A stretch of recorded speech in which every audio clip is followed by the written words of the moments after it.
Not really sure what to expect with a game called Apple Chess, but I guess we're going to find out. It's game number 30, Apple Chess. So let's start this one up. Oh, it's Othello.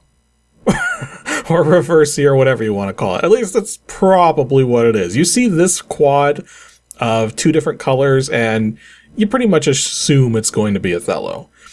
So we got red and blue. It says user at the top in red, so I'm guessing I'm the red color. So let's try... Okay, so if I push the A button, it puts a piece on my cursor. And so can I just put it down then? No. Okay, you have to use the A button to start placing a piece and then the B button to place it?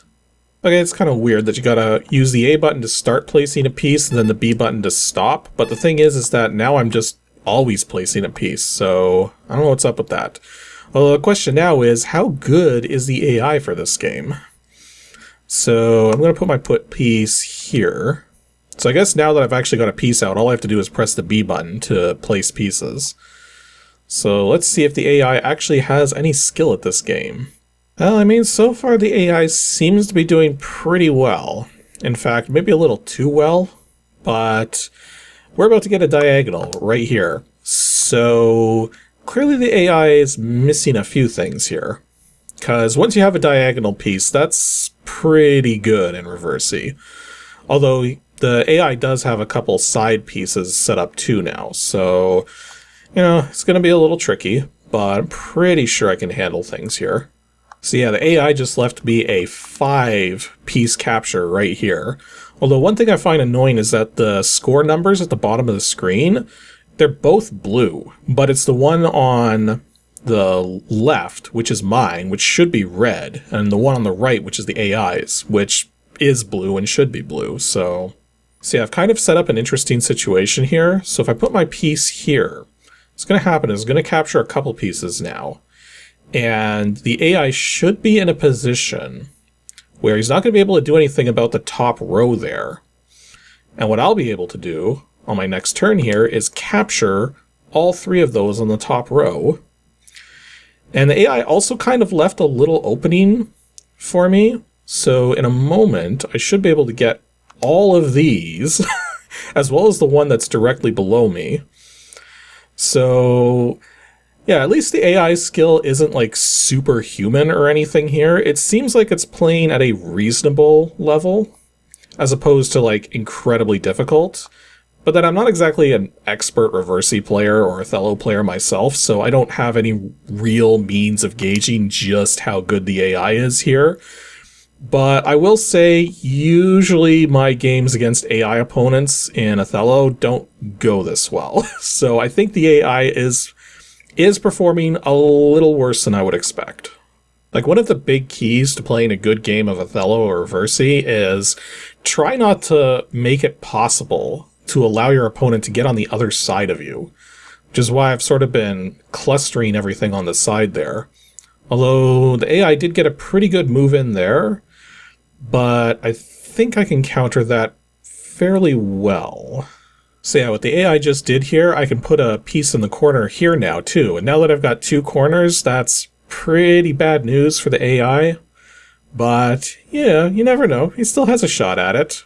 I mean, not a really good shot, but yeah, because I've got both corners. I've got a lot of the sides. I mean, one of the things that you can sort of take away from an Othello game is that if you can get an entire side of the board, like an entire half of the board filled, you're set. And I'm kind of close to doing that. But the thing is, if I do put a piece right here, I'm pretty sure the computer can put one right there and counter that. Although the computer could do a lot of things right now, actually. So instead, I'm just gonna play it safe for the moment, see what the computer does, because if the computer puts a piece here or here, that's better for me to counter than going there prematurely. At least as far as I'm aware, in terms of how the logic of the game works. So that's why I'm going to put a piece here, and then see what the computer does next. I guess one other thing I should mention is that there's definitely no sound in this game. Like, I know the sound is working, and I am not hearing anything. So Yeah, this is a totally silent game. Not a single sound effect anywhere. At least for the moment. Maybe there's sound effects when you win. I don't know. Okay, so I am very much dominating the AI right now. The AI has 2 pieces left on the board. So, like, I mean, it's still possible for the AI to win, but actually, no. This does it. This move right here is about to remove all blue pieces from the board. So, I actually win by default now. Computer, give up. No sound effects for it. But yeah, it doesn't seem like there's anything else to do. Like, maybe if I push the cursor up here, I can actually select which character I'm going to be, or... No, that doesn't seem to work. If I hit the start button, hitting start sort of kind of pauses things, kind of not really, because there's not really much going on. What if I click at the bottom of the screen? Does that do anything? No. And actually, I was about to say the game's silent. There is actually one sound effect. Yeah, if you push the B button or hold it for any length of time, while you're not allowed to place a piece down, it beeps at you. That's the only sound effect this thing makes. So that was Apple Chess. I have no idea what it has to do with apples, but it is a passable Reversi / Othello game. There doesn't seem to be a 2-player, there doesn't seem to be any AI difficulty settings, and the AI that's here is not very good. Not that it doesn't know how to play, it just doesn't know how to play well. So, I mean, if you aren't very good at Othello or Reversi yourself and you want a beginner-level AI to play against, then I guess this does it. Awful Rushing is the game that we're looking at next, and I think this one is pretty far down the list here. Should be coming up soon. Where is it? Awful Rushing, there it is, 114. So let's see if this is actually any decent. Okay, we got one of these title screens. Has a 1-player mode, and that's it. Why have a selector if you've only got one option? I guess maybe certain variants of this game might actually have like a 2-player mode, but given that the Retroplay is a single controller with no option to expand it to 2, maybe they just removed it. I wouldn't put it past them. Anyways, start button. So... Okay, so we got an overhead thing. Looks like this is going to be another Road Fighter clone. Okay, gotta hold the B button to excel... Whoa. Okay, I guess there's a lot of things littered on the road to dodge. Okay, so you hold the B button to accelerate, and dodging various obstacles. There's a lot of stuff littered on this road, and if you touch anything, you explode. Because of course you do. Oh, these controls are extremely sensitive.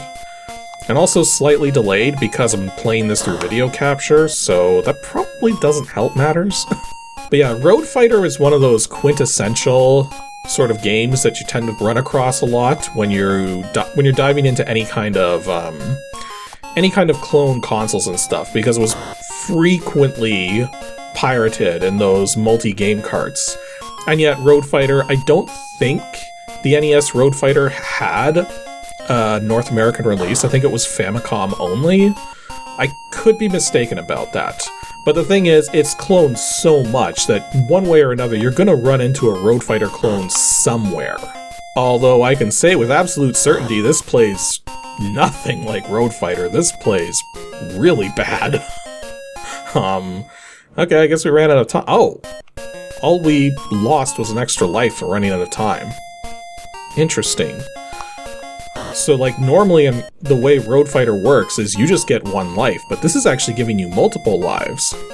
Which is probably appropriate, given that this seems like it's incredibly difficult. Because the things are coming on screen really fast, and it seems like you don't have much leeway in terms of the collision. You touch anything even slightly, you go boom. Also, just listen to that music. This is the kind of music I would expect from like a low-end Sega Master System title. But then I guess that kind of par for the course for these NES clone consoles where they're making music for it. Rarely does the music in one of these homebrew titles actually have any level of depth to it. Like, maybe we'll be surprised one day, but today is not that day.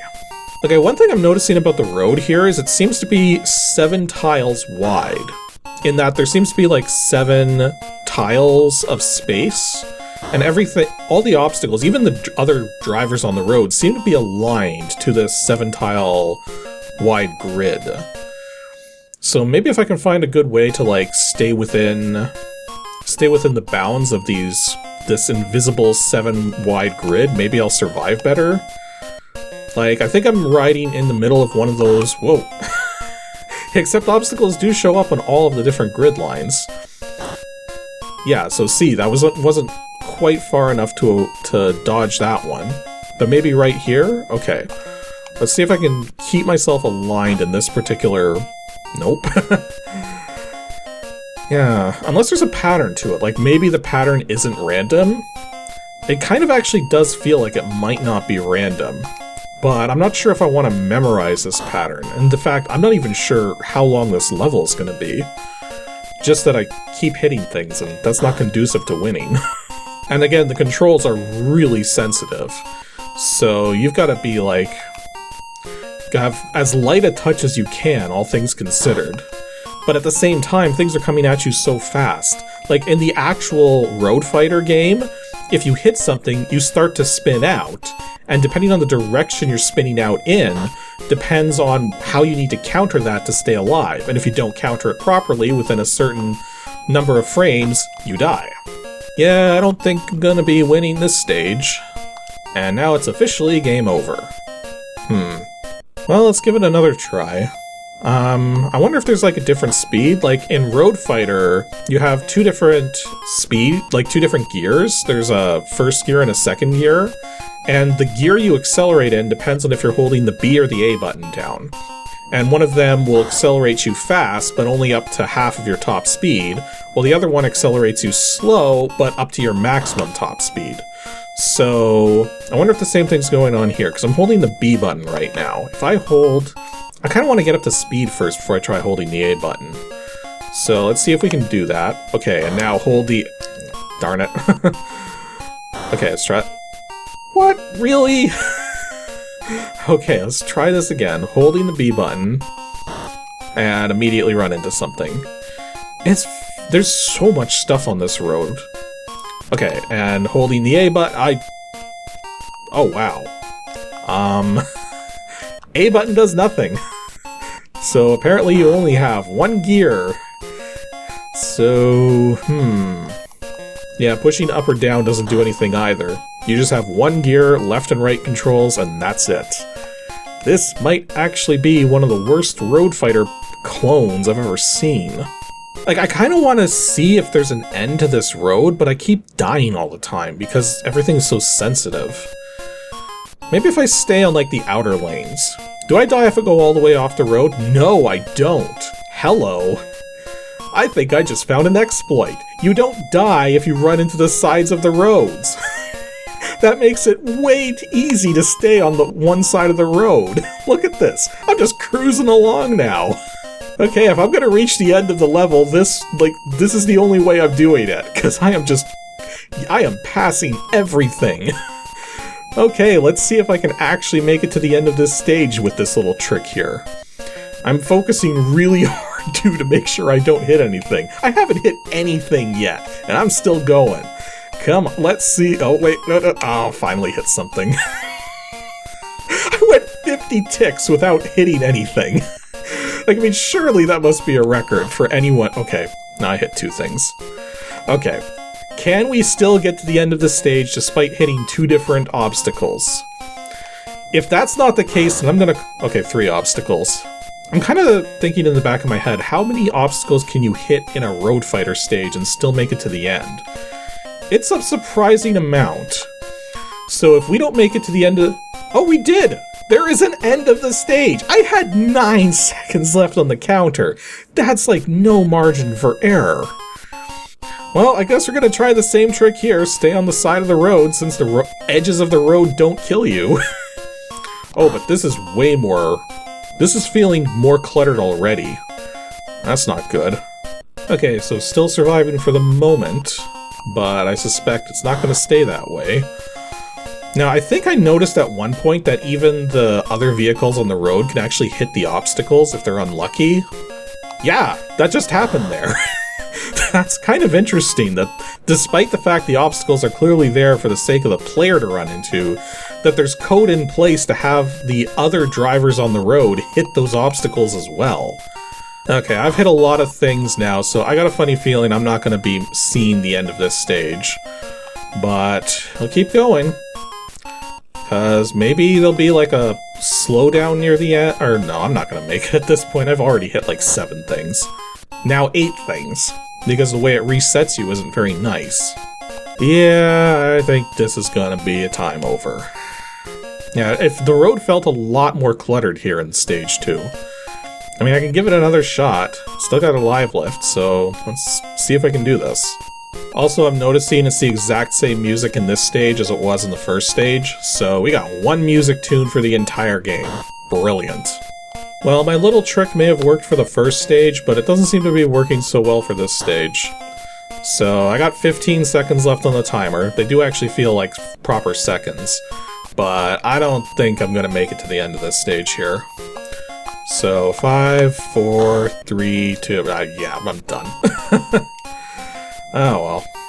So that was Awful Rushing, a very terrible Road Fighter clone, because Road Fighter is a way more fun and interesting and engaging game than this. But, I mean, it plays. It doesn't play well, in fact it plays awful, but it plays. I guess it's in the title. It's awful rushing. You're rushing as fast as you can, and it's awful. It's definitely delivering on its promises, as empty as they are.